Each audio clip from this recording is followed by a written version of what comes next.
تنسى الإعجاب والاشتراك في القناة.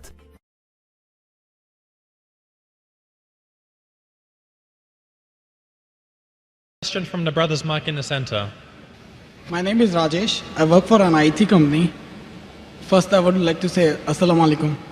Sir, you are a versatile personality and you have knowledge of all the religion. And always you have said there is one and only Allah, and Prophet Muhammad, peace be upon him, is the last messenger, with the references and help of Hindu books. So now my question is, what about millions and billions of Hindus, Sikhs, Jain, Buddhists they are praying at? Does their structure exist, or there is only Allah and the Allah? Thank you. The brother asked a very important question. He says that he has heard my talk and I speak of different religions and I try and prove that there is only one Allah and Prophet Muhammad is the final messenger, not only from the Quran, from the Hindu scriptures, from the Christian scriptures. So the question is, what about the millions and billions of non-Muslims, the Hindus, the Christians, that their structure yet exists? As far as the structure existing, if you go to the scriptures, all the scriptures that came before the Quran, in the passage of time, they have been manipulated, there has been corruption, there has been concoction. Therefore, if you apply the rule of logic and science, no scripture will pass the test except the Quran. But the beauty of all this is that even though the scriptures of the other religions have been changed, whether it be the Vedas, whether it be Ramayana, whether it be Mahabharata, whether it be Bhagavad Gita, whether it be the Bible, whether it be Dhammapad, what we realize that even in the changed form, even in the corrupted form, there are remnants. There are many verses which speak about the oneness of Allah subhanahu wa ta'ala, about Tawheed.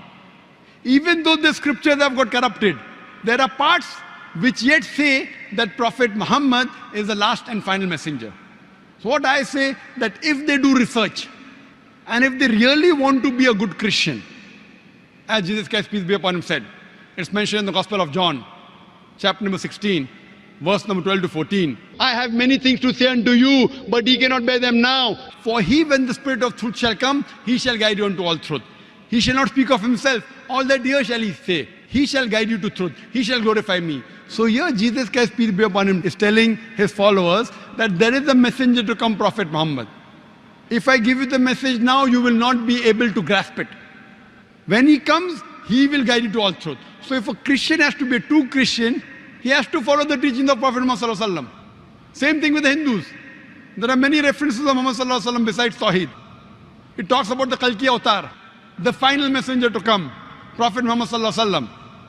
So if you have to be a good practicing Hindu, it's mentioned in Kalki Purana, chapter number 2, verse number 5, verse number 7, verse number 9, verse number 15, that the Kalki Avatar has been described, that his father's name is Vishnu Yas, that the servant of Allah, Abdullah. Mother's name is Sumati, which means peace and serenity, that's Amina. He'll be born in a village by the name of Sambala, peaceful village, that's Makkah. He'll be born in a family of the chieftains of the village of Makkah. He will have 4 companions, talking about 4 Khulfa Rashidin. He will get the first revelation in a cave, that's Ghar Hira. He will migrate northwards and come back. He went to Medina and came back. Several. So if you're a true Hindu, even though the scriptures have got corrupted, have been concocted, if you think the full scripture is the word of God, you have to follow the Kalki Avatar. You have to believe in the last and final messenger. So if you want to follow the structure, and if you do research, you will come to the same last and final messenger, Prophet Muhammad sallallahu alaihi wasallam. Same with Buddhism, same with Judaism, same with Christianity, same with Hinduism. So what I tell them, based on the verse of the Quran of Surah Al-Imran, chapter number 3, verse number 64. Ta'alaw ila kalimatin sawa'in bayna bainakum. Come to common terms as between us and you. What is different, we keep it aside. What is common, let us agree. Let us follow. The first thing is, Allah na'budu illallah, that we worship none but Allah. So what we realize, that what is different we'll discuss tomorrow. What is common, let us agree to follow. Let us agree to follow what is mentioned in the Bible, in the Jewish scriptures, Christian scriptures, Hindu scriptures. God is one. He has got no idols. He has got no image. Idol worship is wrong. All the scriptures mention about the last and final messenger. So my question to them is, then why don't you follow it? Why don't you follow and believe only in one God? Don't do idol worship, worship him alone. And why don't you follow the last and final messenger? And my question to you, brother, is, if you're a Hindu, I think you're a Hindu. Okay? So why don't you follow your scripture which says that there's only one God? It says, Natasya Pratima Asti. Svetasvatara Upanishad, chapter number 4, verse number 19. In Yajurved, chapter 32, verse number 3. Natasya Pratima Asti. Of that God there is no Pratima. Pratima means Almighty God has got no image, has got no photograph, has got no painting, has got no portrait, has got no statue, has got no sculpture, has got no idol. I'm asking you, do you believe in one God? Do you believe? I do. Do you believe idol worship is wrong? No. So why don't you follow your Veda? I tell you one thing. It's not necessary you need an idol or you need a picture or you need a light, you know. Idol is just created so you can focus, you know.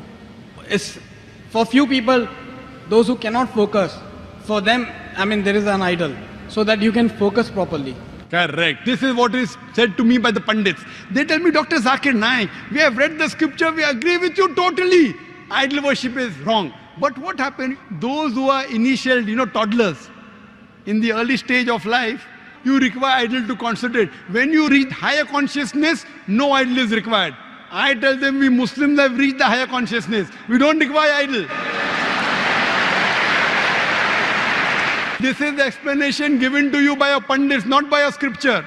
It is by a Pandit. I tell them, isn't it mentioned idol worship is wrong? He says, we know. It is like my son, when he goes to second standard, the basics of maths is 2 plus 2 is 4. He says, son, 2 plus 2 is 5. You continue reading that. When you reach standard 10th, I will tell you 2 plus 2 is 4. I'll be the biggest fool. Because 2 plus 2 is equal to 4 is the basic equation of maths. God has got no idol, is the basic thing of God. How can you teach the basics wrong in the lower classes and higher classes? This is told to you by your Pandits and your scholars, not by your scripture. So I'm asking you, do you want to follow your scripture or do you want to follow your Pandit? I want to follow my scripture. Correct. So scripture says, Almighty God has got no image, has got no idol. So do you yet believe in idol worship? No. Fine. So you used to believe, now you have stopped. Excuse me. I said the idol is meant for the few people who cannot concentrate. I didn't say that I believe in. So that means you want to diminish God?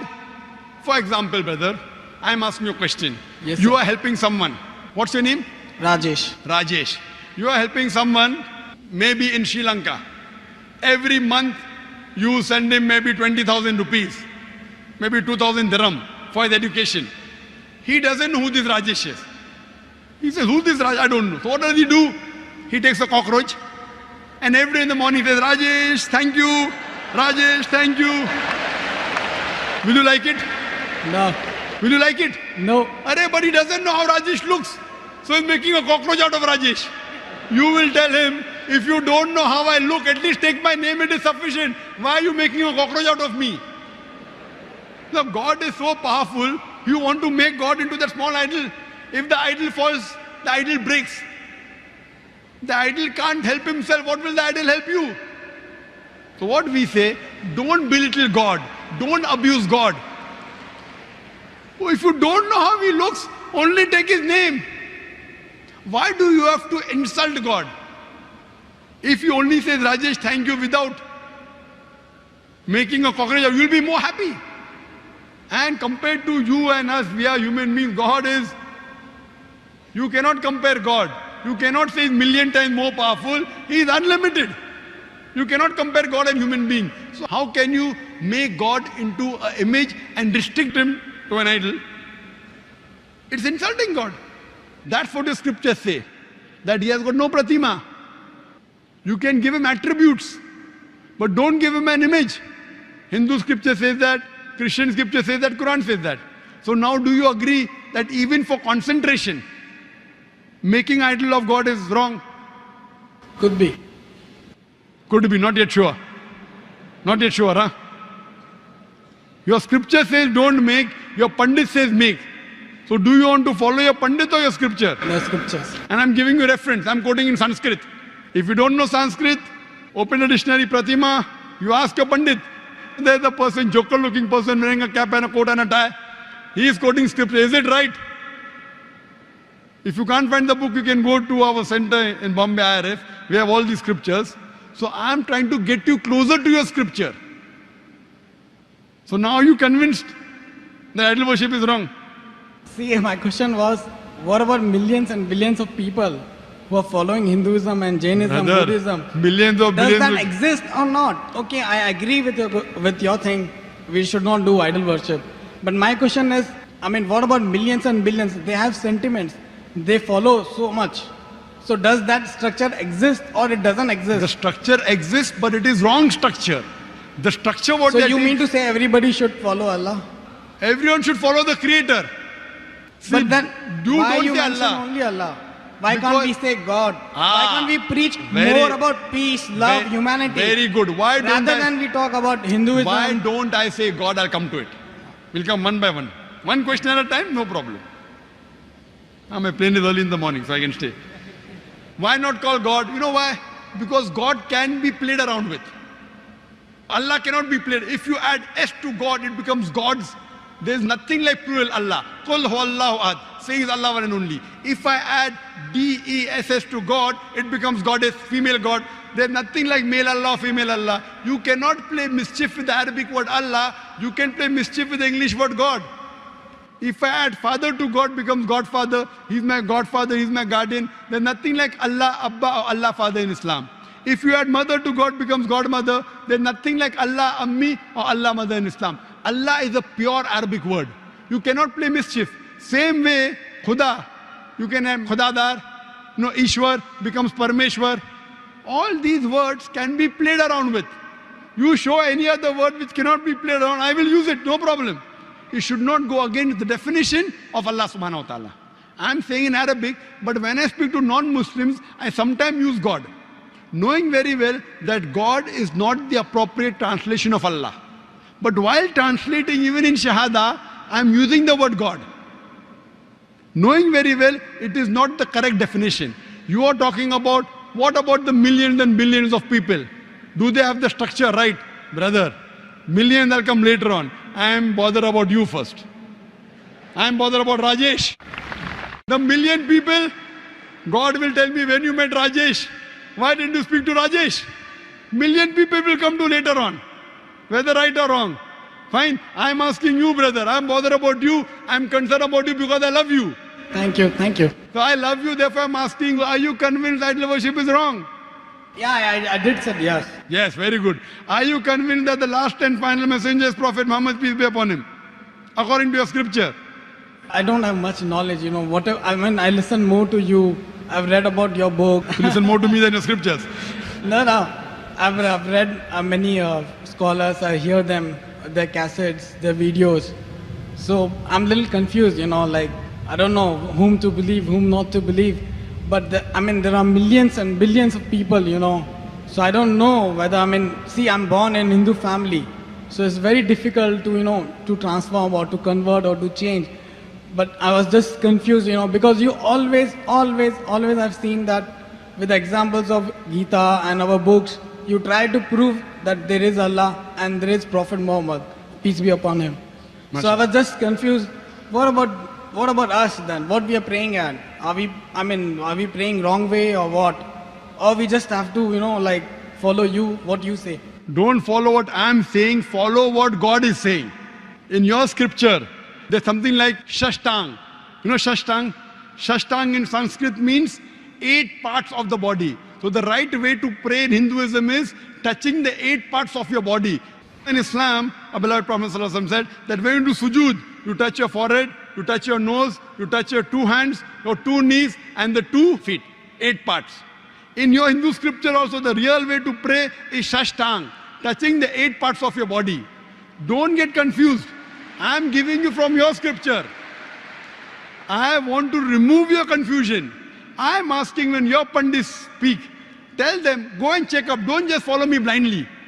You say you listen to my speeches, you feel the speeches are logical. So when it is logical, when you go to school, teacher tells you 2 + 2 is 4, she convinces you agree. So sir, when both the books are saying same, both the religions are saying the same. So why can't we speak about peace and love rather than talking about one religion? That's what I'm talking about, peace. That follow one God who is your creator. If you want to get peace, you can only get peace by following the commandments of one creator. Though the religious books are different, what I'm trying to point out the commonalities. I'm not criticizing Hinduism, I'm not criticizing Christianity. I can give a bigger speech of differences between Hindu scriptures and Islamic scriptures. I can give a bigger talk and a longer speech on differences between Bible and Quran. But my aim is not to spread enmity, my aim is to spread peace. So because my aim is to spread peace, I am taking the commonalities and telling you the common point of both these religions, both these scriptures is believing in one God. I am trying to spread peace. Islam means peace acquired by submitting your will to God. The ultimate peace is not only no war. No war, no fighting is only temporary peace. The ultimate peace is peace of mind, peace at heart, and peace in the next life. What I'm trying to propagate is not only peace in this world, peace in the next life. That's the reason I'm trying to get all the different human beings and telling them, do little research, spend little time, try and understand who our creator is, try and submit your will to this creator. What I request you to do is submit your will to Almighty God. Follow the instructions of the last and final messenger, and then inshallah you'll get total peace. Thank you. Hope that answers the question.